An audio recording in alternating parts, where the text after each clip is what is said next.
কাহিনীটো আৰম্ভ হয় এথেন্সৰ ৰজা থিচিয়াছ আৰু আমাজনৰ ৰাণী হিপোলিটাৰ বিয়াৰ প্ৰস্তুতিৰ পৰা। এই ৰাজকীয় বিয়াখনক লৈ সকলো এথেন্স উত্তেজিত, কিয়নো ই তেওঁলোকৰ ৰজাৰ অন্যতম গুৰুত্বপূৰ্ণ আৰু ঐতিহাসিক অনুষ্ঠান। এজন মহান যোদ্ধা আৰু ন্যায়পৰায়ণ ৰজা থিচিয়াছে যুদ্ধক্ষেত্ৰত জয়ী হোৱা আমাজনৰ ৰাণী হিপোলিটাক বিয়া কৰাইছে। কিন্তু এতিয়া তেওঁলোক প্ৰেম আৰু সম্প্ৰীতিৰ বান্ধোনত বান্ধ খাইছে। ইফালে আন এটা কাহিনীৰ সূচনা হয়, যিটো এথেন্সৰ আন এজন গুৰুত্বপূৰ্ণ ব্যক্তিত্ব এজিয়াছ আৰু তেওঁৰ কন্যা হাৰ্মিয়াৰ আশে-পাশে ঘূৰি থাকে। এজিয়াছে বিচাৰে যে তেওঁৰ কন্যা হাৰ্মিয়াই ডেমেট্ৰিয়াছ নামৰ এজন যুৱকক বিয়া কৰাওক। ডেমেট্ৰিয়াছ এজন ভাল মানুহ আৰু সমাজত তেওঁৰ উচ্চ পদবী।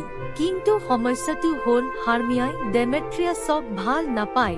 লাইচেণ্ডাৰ নামৰ আন এজন যুৱকৰ লগত তাইৰ প্ৰেমত পৰিছে। লাইচেণ্ডাৰেও হাৰ্মিয়াক গভীৰভাৱে ভাল পায় আৰু দুয়ো একেলগে থাকিব বিচাৰে। কিন্তু এজিয়াছে এই কথা মানি লোৱা নাই। এজিয়াছে থিচিয়াছৰ দৰবাৰলৈ যায় আৰু ৰজাক হাৰ্মিয়াক ডেমেট্ৰিয়াছক বিয়া কৰাবলৈ নিৰ্দেশ দিবলৈ আহ্বান জনায়। আইন আৰু পৰম্পৰা পালন কৰা ৰজা থিচিয়াছে হাৰ্মিয়াক কয় যে তাই পিতৃৰ ইচ্ছা মানি চলিব লাগিব। কিন্তু তাইৰ প্ৰেমৰ প্ৰতি আনুগত্যশীল হাৰ্মিয়াই কয় যে তাই যিকোনো মূল্যৰ বিনিময়ত লাইচেণ্ডাৰৰ বাহিৰে আন কাকো বিয়া কৰাব নোৱাৰিব। থিচিয়াছে তাইক দুটা পছন্দ দিয়ে, হয় ডেমেট্ৰিয়াছক বিয়া কৰাব, নহয় তাইৰ জীৱনটো নন হিচাপে কটাব। পৰিস্থিতিত গভীৰভাৱে অশান্তিগ্ৰস্ত হাৰ্মিয়াই লাইচেণ্ডাৰৰ সৈতে পলাই যোৱাৰ সিদ্ধান্ত লয়। দুয়োজনে এথেন্সৰ বাহিৰৰ হাবিলৈ পলাই যোৱাৰ সিদ্ধান্ত লয়, য'ত তেওঁলোকে মুক্ত হৈ নিজৰ প্ৰেমৰ পিছত লগাব পাৰে। ইফালে হাৰ্মিয়াৰ শৈশৱৰ বন্ধু হেলেনাও কাহিনীটোত যোগ দিয়ে। হেলেনা, যিয়ে ডেমেট্ৰিয়াছক ভাল পায়, কিন্তু ডেমেট্ৰিয়াছে তাইক পিঠি ভাল নাপায় আৰু হাৰ্মিয়াক বিয়া কৰাব বিচাৰে।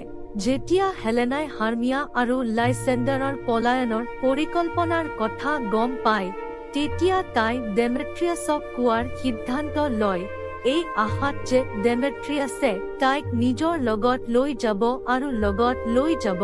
হেলেনাৰ পৰিকল্পনাই তাই আৰু ডেমেট্ৰিয়াছক অৰণ্যলৈ লৈ যায়, য'ত হাৰ্মিয়া আৰু লাইচেণ্ডাৰ ইতিমধ্যে পলায়ন কৰিছে। কিন্তু অৰণ্যৰ এই অংশ সাধাৰণ অৰণ্য নহয়।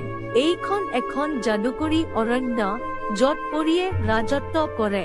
এই ৰাজ্যৰ ৰজা হৈছে অবেৰন আৰু ৰাণী টাইটানিয়া, যাৰ মাজত এই মুহূৰ্তত উত্তেজনা চলি আছে। দুয়োৰে মাজত এটা সৰু ল'ৰাক লৈ কাজিয়া হয়, যাক দুয়োজনে নিজৰ বুলি দত্তক ল'ব বিচাৰে।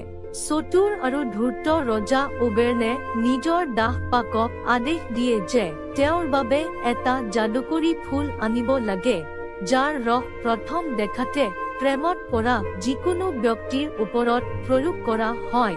ওবেৰনে টাইটানিয়াৰ ওপৰত এই যাদু ব্যৱহাৰ কৰিব বিচাৰে যাতে তাই ল'ৰাটোক এৰি যায়। দুষ্টামি আৰু চঞ্চল চাকৰ পাকে ফুলত আনি ওবেৰনক দিয়ে।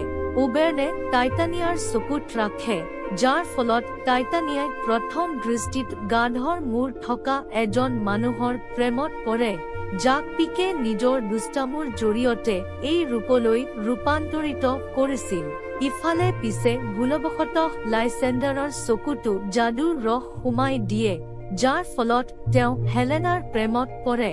ডেমেট্ৰিয়াছক ভালপোৱা হেলেনা এই হঠাৎ পৰিৱৰ্তনত স্তম্ভিত হৈ পৰে। আগতে হাৰ্মিয়াক ভালপোৱা লাইচেণ্ডাৰে এতিয়া হেলেনাক খেদি ফুৰে। এই সকলোবোৰ আৰু অধিক বিভ্ৰান্তিকাৰ হৈ পৰে যেতিয়া ওবেৰনে ডেমেট্ৰিয়াছৰ চকুত একেটা যাদুকৰী সত্তা সুমাই দিয়ে, যাৰ ফলত তেওঁ হেলেনাৰ প্ৰেমত পৰে। পৰিস্থিতি এতিয়া হৈ পৰে যে হেলেনাৰ দুজন মানুহ আছে যিয়ে তাইক ভাল পায় আৰু হাৰ্মিয়াৰ কোনো নাই।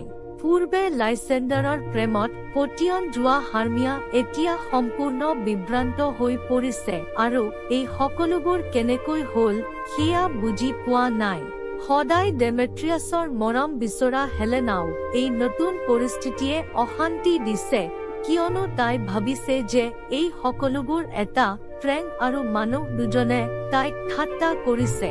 এই সকলোবোৰ বিভ্ৰান্তি, কাজিয়া আৰু ভুল বুজাবুজিৰে ভৰি থাকে, যাৰ ফলত প্ৰেমিক প্ৰেমিকা চাৰিজনৰ মাজত উত্তেজনা সৃষ্টি হয়। সমগ্ৰ ঘটনাটোৰ বাবে দায়ী পোকে ভুল কৰা বুলি উপলব্ধি কৰি পৰিস্থিতি ঠিক কৰিবলৈ চেষ্টা কৰে। অৱশেষত পিকে নিজৰ যাদুৰে সকলো ঠিক কৰি লয়। লাইচেণ্ডাৰ আৰু হাৰ্মিয়া আকৌ প্ৰেমত পৰে আৰু ডেমেট্ৰিয়াছে হেলেনাৰ প্ৰেমত পৰে। এইদৰে চাৰিওজন প্ৰেমিকৰ মাজত থকা সকলো বিভ্ৰান্তি দূৰ হৈ দুয়োজনে একেলগে সুখেৰে জীয়াই থকাৰ সিদ্ধান্ত লয়। ইফালে উবেৰনে টাইটানিয়াৰ সৈতে ক্ষতিপূৰণ দিয়ে আৰু দুয়োৰে কাজিয়াৰ অন্ত পৰে। টাইটানিয়া গাধৰ মূৰৰ মানুহজনৰ মন্ত্ৰৰ পৰা মুক্ত হৈ নিজৰ প্ৰকৃত ৰূপলৈ ঘূৰি আহে। উবেৰন আৰু টাইটানিয়া পুনৰ একত্ৰিত হৈ তেওঁলোকৰ ৰাজ্যত শান্তি আৰু প্ৰেমৰ পৰীক্ষা সৃষ্টি কৰে। কাহিনীৰ শেষত থিচিয়াছ আৰু হিপোলিটাৰ বিয়াৰ দিনা সকলো প্ৰেমিক প্ৰেমিকাৰ বিয়া একত্ৰিত হয়। এতিয়া সমগ্ৰ ঘটনাটোৰ বিষয়ে জানিব পৰা থিচিয়াছে এই সকলো প্ৰেমিক প্ৰেমিকাৰ সুখত যোগ দি তেওঁলোকৰ বিবাহক অতি আড়ম্বৰ আৰু প্ৰদৰ্শনেৰে উদযাপন কৰে।